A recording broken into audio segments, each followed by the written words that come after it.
All right. So yeah, good morning, everyone. Today we're meeting to discuss design of computational calculi.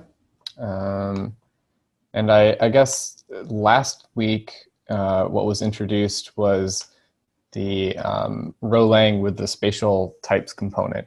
And we got the domain equation, but not the solution to the domain equation, which hopefully Greg will present soon. So yeah, I guess I'd like to sort of do a little bit of a review of the material, which is, starting from the row calculus grammar productions, going through to the definition of a location within a process, and then the row process with the spatial locational points. So yeah, but before we get started, is there anyone new on this call that would like to introduce themselves? Julian, I don't know if I've seen you here before. Yeah, that's right. My name is Julian, obviously. I am a software engineer at Rubica, and I know we're trying to build some bridges with RChain. But for me right now, I just wanted to jump on and just kind of soak in some new RChain stuff. I'm not that familiar with it, so I won't have much to, unfortunately, to collaborate with on today. But yeah, I'm excited and excited to learn. So thanks. Awesome. Yeah, glad to have you here. How did you hear about this group, if you don't mind me asking? Well, it's but I guess there are a few people at the company I work for. Rubica it's a cybersecurity startup in San Francisco, and we just a number of our staff have met people who work with RChain, and some other people through I believe Reflective, for example, and some other people in Seattle and people in San Francisco. So just through word of mouth and other things. Okay, cool, great. Yeah. Yeah. So hopefully jumping in here, I don't know if you've seen some of the other videos that we've done, but we're sort of in the middle of a discussion section that's sort of in relationship to a course that Greg Meredith, the president of RChain, is teaching, which is sort of introducing some of the more like fundamental math behind Rolang.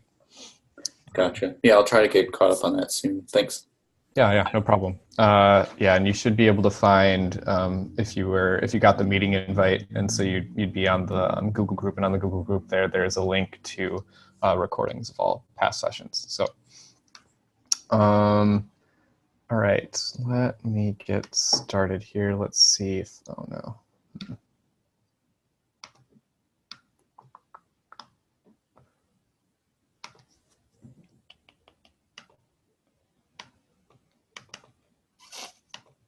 Let's see. All right.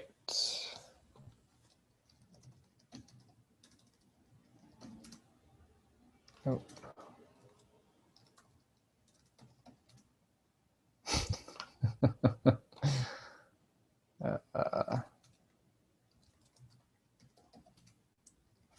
Too many stray text files lying around in my home directory. Okay. Can you see this screen all right? Yep. Yeah, I see a little flickering. Yeah, it should be. Okay. Yeah, I still don't know how to get rid of the flicker. Sorry about that. Oh, okay. Yeah. Okay, so first of all, we have our definition of our process in RowCalc, right? And we've seen this a bunch of times now. We have the stop process. We have the input process. We have the output process. And we have two processes in parallel.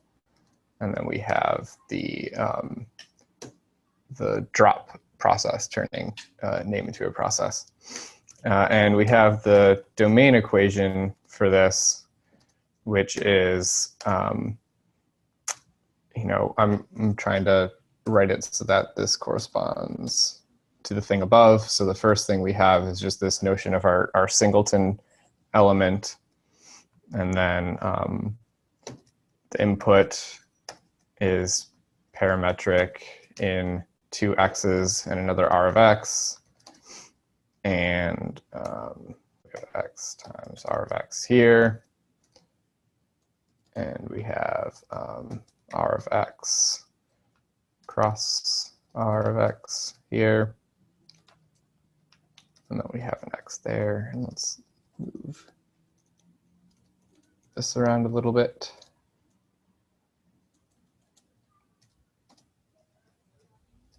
Let's move that, the comma, line the comma up with the addition. All right, so does this look familiar so far? Yeah, minor nitpick, you've got a comma instead of a plus on the second line.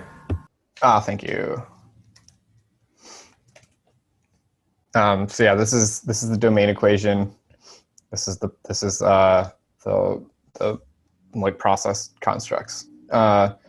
So last week we went over this concept of a derivative. So our derivative, it sort of makes more sense when we're looking at it. Our derivative type makes more sense when we're looking at it in terms of the domain equation.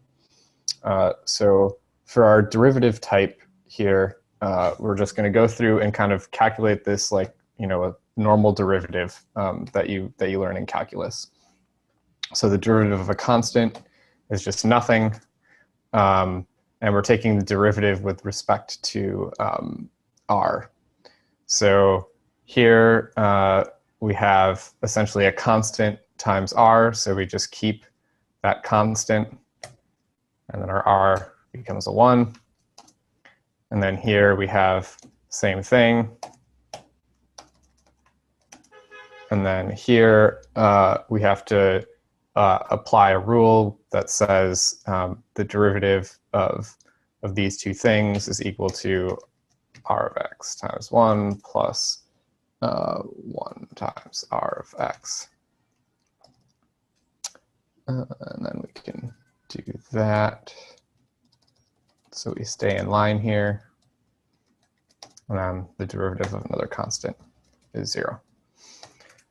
So this becomes interesting because if we remember, we talked about our context type, which looked like this.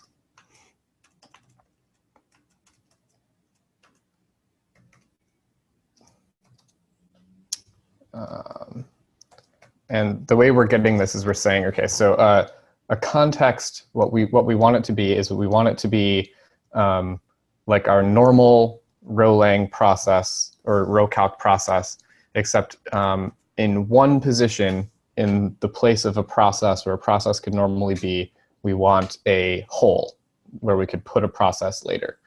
So the first thing we have is just a general hole.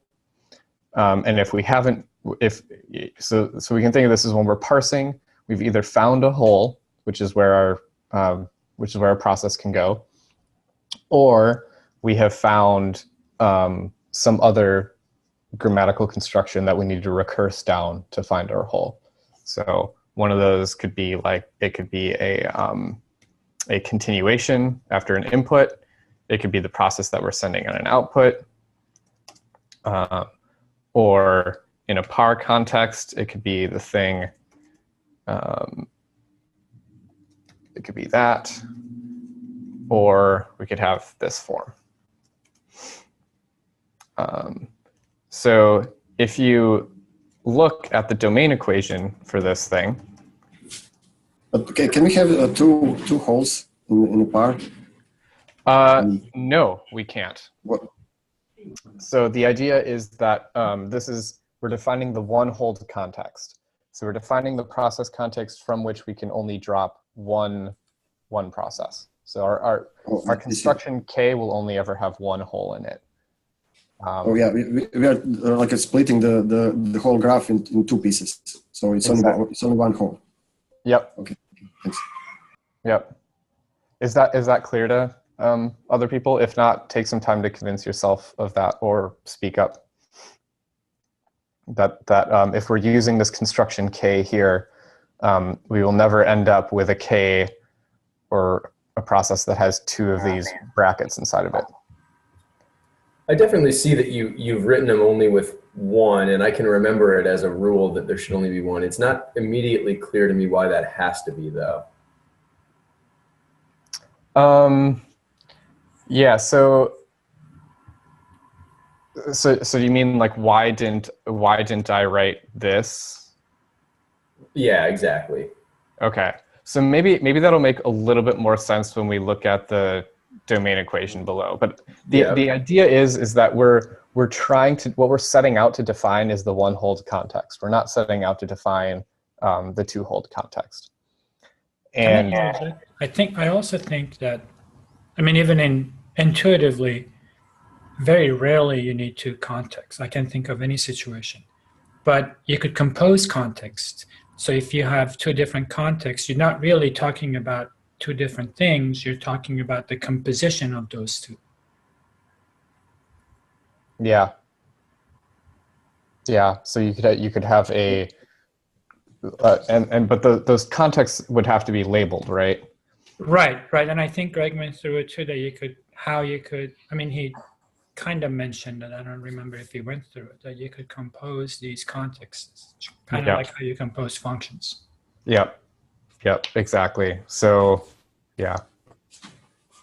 For me, it was helpful to see this like the par splits in two ways, and you have like a binary tree, and you split it in two in one place. So you have one whole where you have this split. So yeah. Let me pull that up here. I actually have that.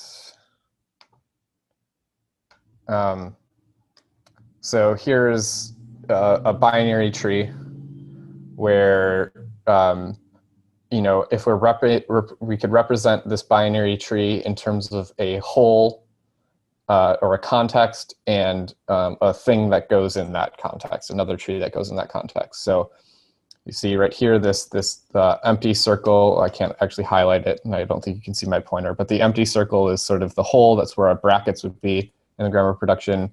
And just this whole thing to the left of the plus sign here, this is our context. And then so our context, in addition to another thing that we've defined our context of, gives us the process back, and essentially, if we're talking about rolling processes.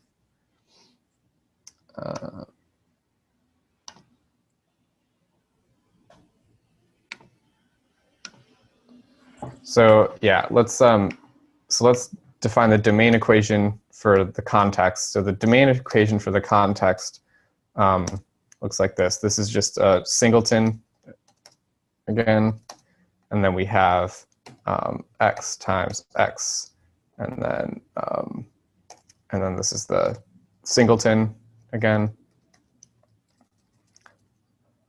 plus x times singleton plus p times 1 plus 1 times p.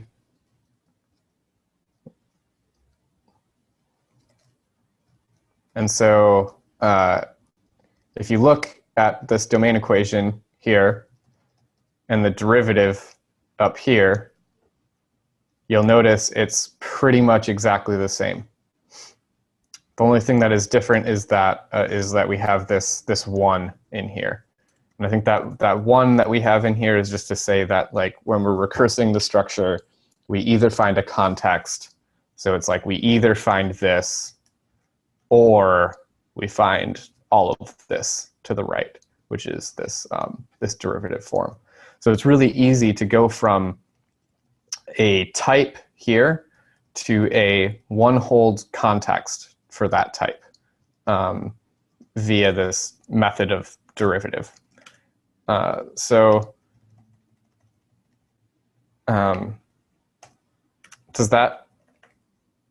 What questions do you have there? The important thing is that we see the derivative and the one-hold context are are very tightly coupled and related.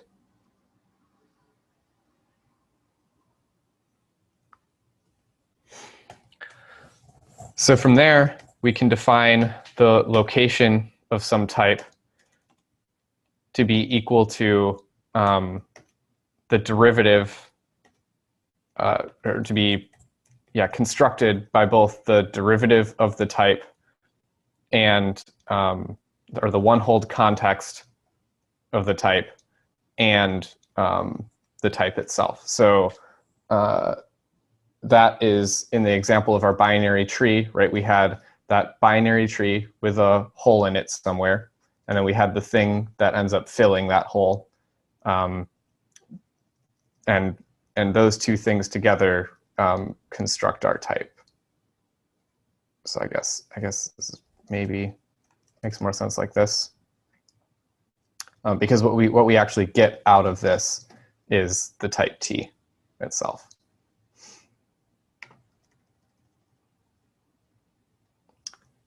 So in row calculus, we remember that we took this domain equation up here and we tied it up inside of itself. So we said that our row processes are equal to this R object up here, but parameterized on itself. And that's how we tied the knot. That's how we constructed row calculus. We said that if we're given the definition of process, which is parametric in some sort of notion of name, and so now we define this higher order process that uses that definition of process, but uses itself. The row processes, the higher order processes themselves, are serving as names in the construction. So that's the row calculus as it's been presented so far and as we know it. But what Greg showed us in the last class is that we can think of a new type of row calculus with using locations of processes instead of processes themselves as names. So we're given the equation that our locational row, or maybe our spatial row, is equal to the same exact notion of process that's parametric in some other type here. But instead of making it parametric in S of R, what we're going to make it parametric in is location of S of R.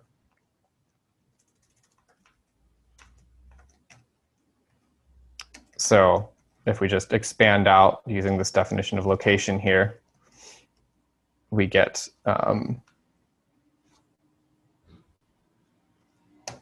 R of the derivative of SR times SR itself. So this is, or we could call this a context if we wanted to. So we're given the names themselves are defined by this context and this one-hold context and a type itself. So I don't really know yet what the solution to this domain equation looks like, or what sort of the first terms look like, what this looks like in practice. But I think this is where we're headed.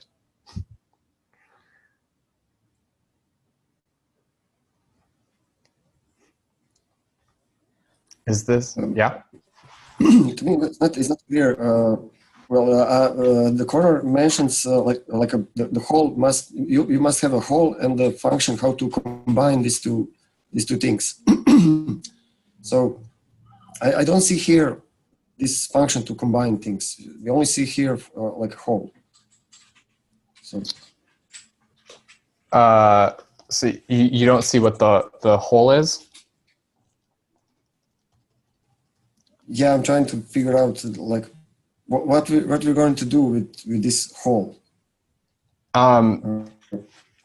Yeah, so we're going to fill it. So let's go back to our graphical presentation again. The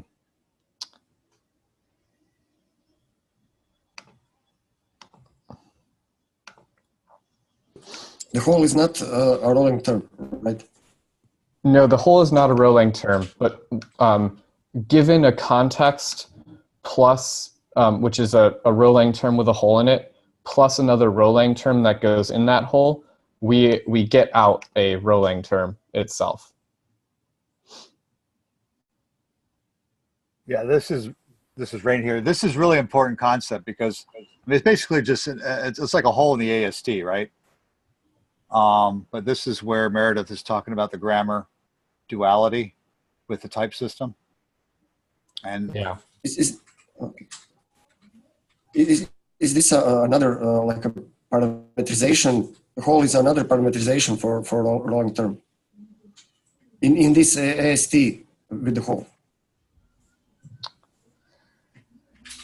So yeah, it's another way of representing your AST, right? So you can represent it as sort of one whole complete AST, or you can represent it as like an AST broken up into two different portions where you know, something goes inside of there. So there can be many different representations, right, of the same tree, where we talk about a bunch of different locations. So, you know, in this tree here, we picked one particular node and represented that as that empty circle and added the subtree to it. But we could have picked any other node, right? We could have picked the you know, one of the topmost nodes, and then you know, snipped this off here, and those two things look different. They're represented differently when we're talking about representing something, a process, in terms of a one-hold context and a child process. yeah, there's almost like a latent. Well, I don't, correct me if I'm wrong, but there's almost like a latent structure underneath the holes, right? And what's the name of that gal who is also working on this stuff with Stay? Let me go try to dig up her name. Okay. Corrado Priami? No, I think is she Czechoslovakian? She's the one at Cornell, I think. I don't know. I'll dig it up and put it in the chat. Okay, great, thanks. Yeah, I mean, I think this structure. Are you saying that the structure that's latent inside of the holes? I mean, that is it's, you know, it's the same as our overall structure. I mean, in this case, I guess, right? You know, we were talking before about how, you know, inside of those holes you could define different semantic rules for how things reduce inside of them. It's like you can fold. Yeah, I mean the it's not really the AST so much as a multi-dimensional structure you can kind of fold, but you can only have certain ways you can fold it and fill in those holes, I think. And that's kind of the rules driving underneath it. So it's not necessarily the AST by itself, but maybe it could be. But I mean, the idea with the grammar is that that's how you're really representing that. It's almost like a manifold that sits underneath it. Let me dig this up before I go crazy and run you guys down the wrong path. Okay, that'd be great. Thanks. Yeah, so we've gone from just you know, in our standard row calculus of just saying a process is a name. Now we're saying that a process with this sort of extra structure in it, a process where we're pointing at a particular point in the process, a particular like subterm of the process, that is actually going to be our representation of a name instead. and I think this gets us closer to what types look like, but I'm not quite sure how yet. We haven't gone that far. I think I'm kind of starting to get this. What is what on the line that says location of t is dt times t? Yeah. That's referring back to the very first two lines, right, where you wrote r and dr. Yep. Oh yeah, yep. Yeah. So yeah, you could define location, right? So location of r of x is equal to our dr of x times r of x. But this is just more generic than that. Okay, got it. So does the notion of location, does that correspond to anything? It feels like a little similar to in physics when you know everything about a particle if you know its position and its momentum. I'm not sure quite how to treat location here. Yeah, that's a very good analogy. That's where Mike Stay's topology stuff comes in. Right? Sorry, I didn't mean to. No, that's fine. I don't know much about that. Yeah. What can we use a location for though, or what? I'm not quite sure. Well, I get that you've used it when you defined SR. Why would one want to do that as opposed to the PR equals R of PR? Do we get new features, or it's just cool that there's more than one way to do it? I'm just trying to get my head around that. Yeah, I do think we get more features. I don't know what those look like yet. Yeah, but I know it relates to the type system in Rolang and in RoCalc. I mean, we've added. I believe it looks like we've added more names, or at least more structure to our names. Yeah, it's like a monad. It's like a monadic structure that hides behind it. It gets in that Lawvere theory stuff. Does that kind of help? Yes. Yeah. Which I don't. I don't know much about Lawvere theories or others. I think if someone else wanted to, take over presenting some of that stuff, I'm in the middle of a move right now, so I can't really dig super deep into that, unfortunately. But I would like to dig deeper, and if someone would be willing to host a couple of sessions, talking more about the relationship between the monad and Lawvere theories, I think that'd be really useful. Yeah, I'm a little out at my depth on that because you got to really talk to the genius behind that on the project there. Get Stay or one of his cohorts. Yeah, or maybe one of the mathematicians on the call right now. I'm looking at Daniel. Okay, there you go. Hi. So yeah, I suppose I could do it. I don't know if I have much time to prepare much. Yeah, I mean, even if we could, if you had like a good example of, like a good introductory paper, and I think sometimes it's even just like, we'll take a crack at that, and then even just having some of the, symbolic notation and things explained in sort of real language context where people are able to, go back and forth and ask questions. I think that'd be really useful. Again, I don't want to be a huge pull on your time, but I think it would be really nice to have. I mean, yeah, I could do that. It'd be helpful if I knew what people's backgrounds were, so I knew where to aim. Yeah. Because I don't know much. I mean, I know it's monads are used in computer science, but I don't really know monads from that perspective. I know more from a mathematical perspective, and I'm not sure if I use the word monoids or groups or things like this, if that would be like effective examples here. Yeah. So we've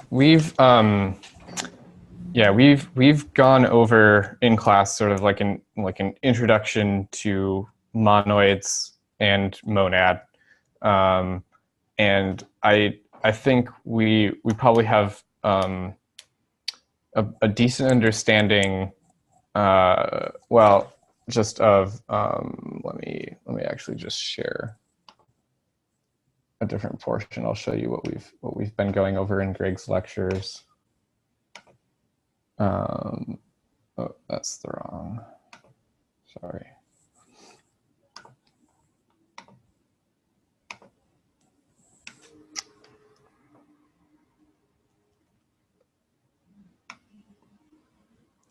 So, you know, we're familiar with sort of this type of presentation right now, at least, which we could probably go deeper on that. Just our associative monoid here and our monad here, and some of us use these things pretty practically when we're programming. So I think that might be actually a good segue into Kayvon stuff. Kayvon, and you gave a crack at some of the homework, the Arabic numerals, and I think had a pretty interesting definition of essentially piano arithmetic using monoids and Haskell.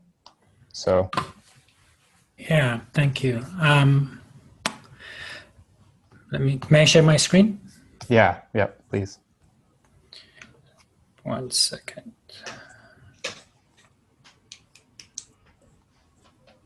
Yeah, then also, Daniel, maybe we should just talk one-on-one maybe in this next week sometime and see if we can figure out you know, where a good start would be. Yeah, that's not a bad idea. Maybe I mean I can't talk directly after this because I have another call, but maybe we can just email each other and figure something out. Okay, yeah, that'd be great. Is the screen good enough? Is it large enough, or? It's readable for me. Good for me too. Okay. So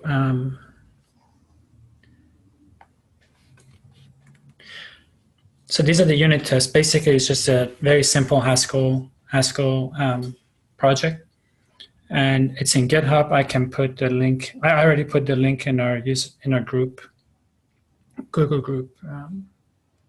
I can also put it in the chat later on. So basically, just a unit test showing that this thing, at least my unit tests are working, and let me just show you the structure from here. So everything is under this lib, and that's what we're looking at right now. And the specs on this screen is where the unit tests are. I kind of misunderstood Greg's intent for this assignment. So I don't think this is a solution he had in mind. But basically, I looked at, instead of coming up with a grammar, I looked at the property. And I built a recursive data structure, kind of like how you build a list. So on line where I'm pointing right now, the data structure, basically a numeral for Arabic numerals. It's a 0 or it's an increment of the same data structure. And then I have this function value where you give it a numeral or Arabic numeral, and it gives you the integer value of it. And basically, it's just doing a construction or deconstruction to recursively figure out what that value is.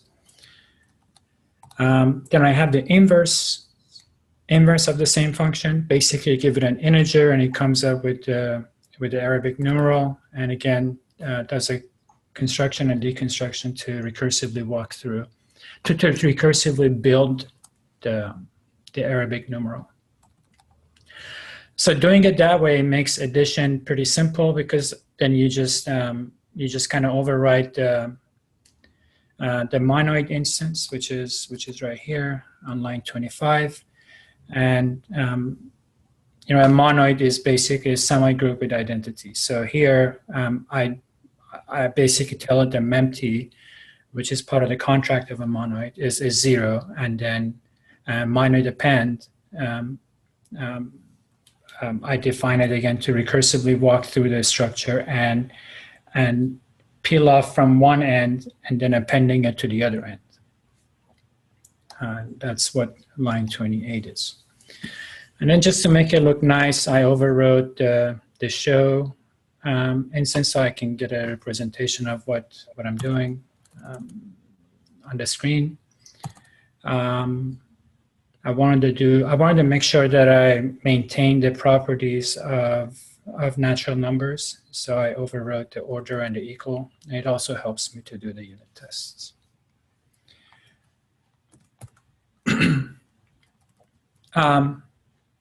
Now, originally, when I looked at this, I was also considering how I can have this presentation in different numbering system, for example, binary or hex. And my idea here was just to basically override functors, and each functor would provide a context. Within that context, I can manipulate these numbers into different radii, binary or what have you. But I haven't gotten that far.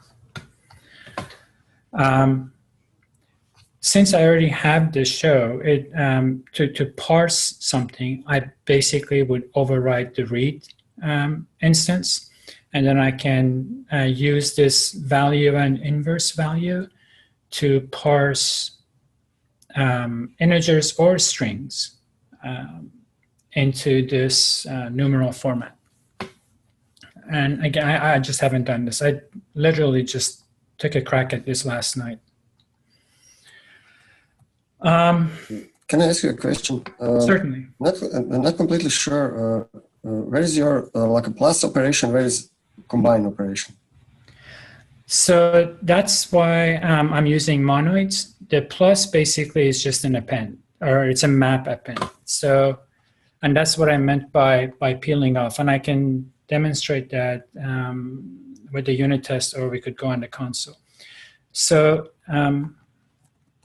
here on line 28, basically, we're taking an x and a y, and we recurse through till we get to 0. So we peel off the x, and then we add it to the end. So what you get is basically you keep appending this ink, appending from both sides. So that basically becomes your plus. It might be good if we walk through an example of like 2 plus 1, what that would look like. If we could Okay, that sounds good. So let me first show it to you through the unit test, and then we can go through the command line, as well. So you want to see plus. Oh, there we go. Line 15. So if you look at line 15, I'm basically saying ink 0, so that's 2, and then 3 ink and a 0, so that's 3, and I'm saying the results should be 5.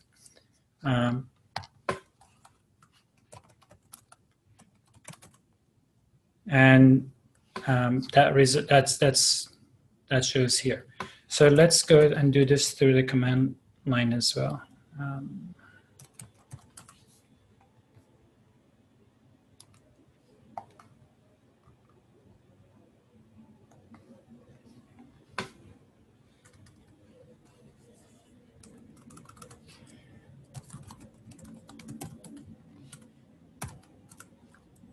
All right, so let A equal ink.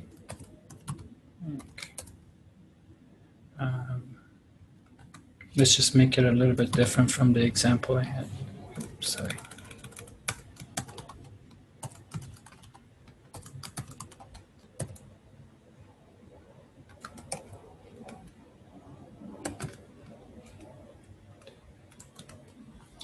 So now if I just put A, it represents 3. That's why I had to override the show. And let's do the same thing, but maybe put one more ink here.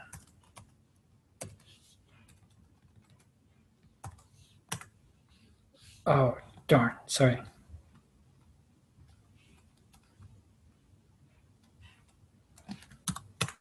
So now A is 4 and B is 3. So if I do, let's see, equal A and B, and then C is equal 7. And all add is just an alias for mapend. If we go to this lib folder or lib file, you can see that I just basically, it's a wrapper for mapend. I'm not adding anything to it. Did I answer your question? And when you want to combine these numbers, like a 4 and 3 to get 43?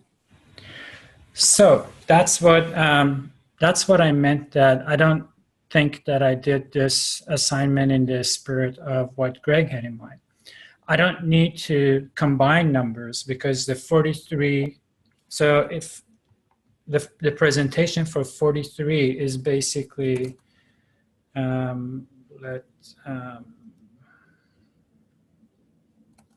E equal, let's see, how can I do, oh, I know. Hold on. Let E equal value, the inverse value of 43. Oh, what did I do wrong? Oh.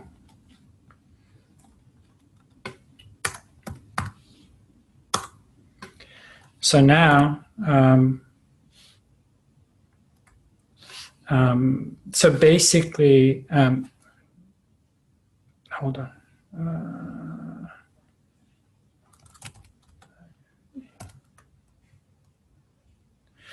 Yeah, so basically that's what I'm saying, that I don't need to combine. I just tell it this is 43. And then when I tell it it's 43, it builds this numeral data structure. So it would be 42, it would be 42 inc and then 0. Yeah, so the grammar that you defined here is a little bit different than the grammar of the arithmetic numerals. It's more in the style of like piano arithmetic, where really your grammar is defined by the 0 object and the increment operator. Exactly. Yeah. This is not a calculus, it's an algebra, and I think that's where I went wrong with the. It's not the assignment that he asked for. It's just my take was wrong on it until I talked to Jake this morning. Yeah, but I think it's still cool.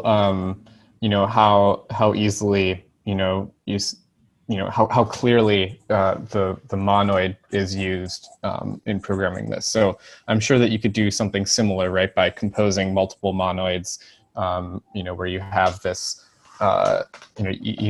underneath everything at one level, you need to define a ring, which is your modular addition, and then that could maybe in itself be a monoid, and then you have the append, which is another monoid, right, where you can take two integers and string concatenate them next to each other and remove any preceding zeros, and then have the third monoid, which is the addition of those things, which defines the addition of those things.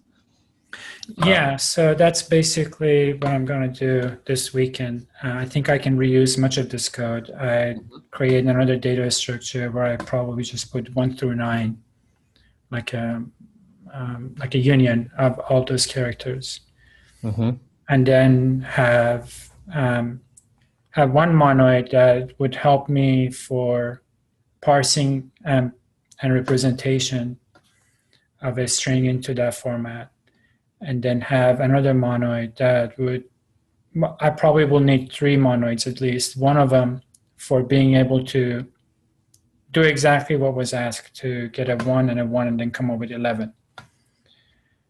And then another one for doing the addition operation. Yeah, cool. No, I really like the presentation in Haskell here. It looks a lot cleaner. I'd like to see how it looks as we sort of start composing these things. But yeah, it's nice. Thanks for sharing. I have to figure out how to there we go.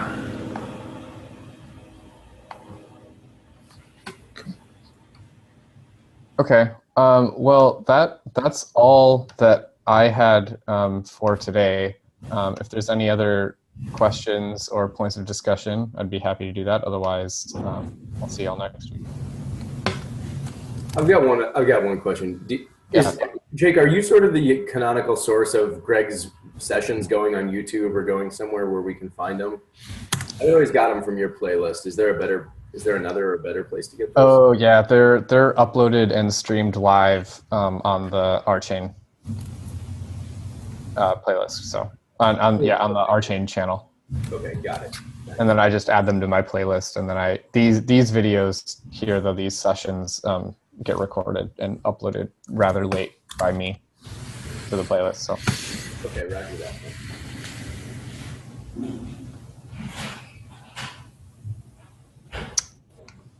Okay, what else? So I wouldn't mind, I don't know if we still have time or not. I wouldn't mind getting a quick presentation of the category theory stuff that we were talking about earlier. I can't remember who was. Daniel, I think, is our mathematician. Yeah, I'm sorry. Could you repeat your question? I missed. Yeah, I wouldn't mind getting a quick discussion on what Jake was mentioning earlier for going through some of the category theory stuff that we talked about. Oh, so like the Lawvere theories. Yeah, in relation to the monad and monoid. Yeah, I guess, Daniel, if you have a couple of quick things to say on that, don't really want to put you on the spot, but any introduction would be good. Otherwise, yeah, we could do that later. I mean, I guess I could give a flavor of what this stuff's about, at least from a mathematician standpoint. I don't know if I could do much justice to a computer scientist standpoint or a programmer standpoint, but so let's see. A Lawvere theory. It was created by this guy, Bill Lawvere, basically to abstract and generalize the topic of universal algebra, where these would study, instead of particular algebras like the natural numbers or the integers or whatever, it would actually study the mathematical structure. So that's like the elements, like 1, 2, 3, and so on, and the operations, so like multiplication, adding, subtraction, division, and so on. And so he was able to sort of construct in a category, let's see, basically all of the structure removed from all of the context. So the context being, for instance, the integers, you can add, subtract, multiply. You can't divide, but you can multiply. So I'll just actually maybe just make it easier. I'll say just the rational numbers, because you can add, subtract, multiply, and divide. So you can do all these things, but that's a particular example of being able to add, subtract, multiply, and divide. There's no reason why we can't do it with other things besides rational numbers. And so he basically created this sort of category that abstracted all that stuff away from actual instances of these structures. And then when you want to so it's basically creating like a syntax, or you can think of it as a sort of Platonic ideal of an algebraic structure. Like, for instance, the monoid. Not a monoid, but like the golden, like, God monoid thing. And then you can actually get instances of these things by taking this sort of Lawvere theory monoid, this Platonic ideal of a monoid, and mapping it into the category of sets and functions, which is just basically a big old bag that contains all the possible sets. And if you've heard of Russell's paradox, don't just put that to the side for a second. And so it contains all the possible sets and all the functions between them. And so when you map a monoid into this set, into this category of all the sets and functions, you get an actual example, because the sets will now become the elements that you can add, subtract, divide, multiply, and so on. And, oops, sorry. That's just me needing to get ready for my next call in 10 minutes. So what you can do with this is now you have a whole collection of these mappings, which are called functors. These are like particular mappings between categories. And you can translate this into the language of monads. And there's a one-to-one correspondence under certain restrictions, but they're fairly mild restrictions. You can create this correspondence. So if you don't feel like talking in the language of Lawvere theories, you can talk in the language of monads.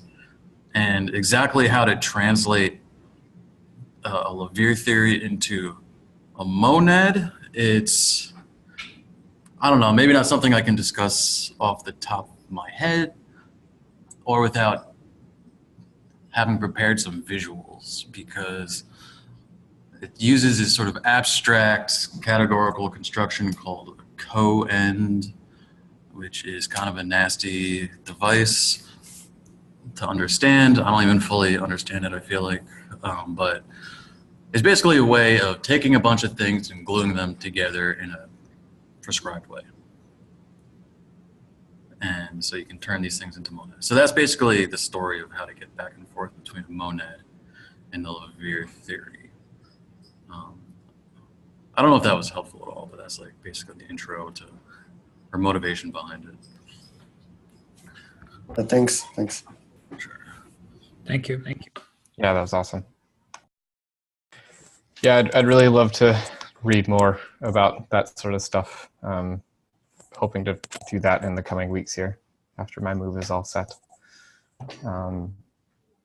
But yeah, is there any sort of like, I suppose probably Bill Lavere's, one of his intro papers is a good place to start, or is there a better introduction out there?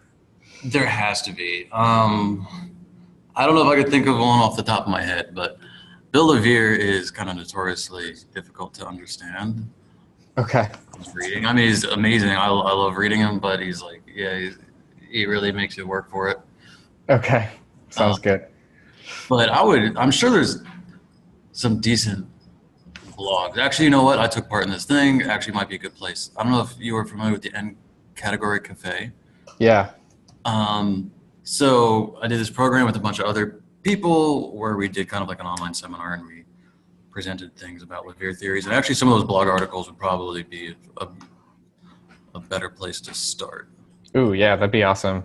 Could you? I can email you some of the names of the people involved, so you can just, or I can just get the links and then send them on to you. If you want, you can post on GitHub. Oh, sure, yeah. Yeah, or through the RCL Google group might be the best actually. Okay. You could just email that, and that will go to everyone in this session. So. Okay, yeah, that wouldn't be a problem. Cool. Awesome. Well, yeah, thanks so much, everyone. Good discussion today, and I'll see you later. Yes, Jake. Bye. Bye. Thanks a lot. Bye-bye.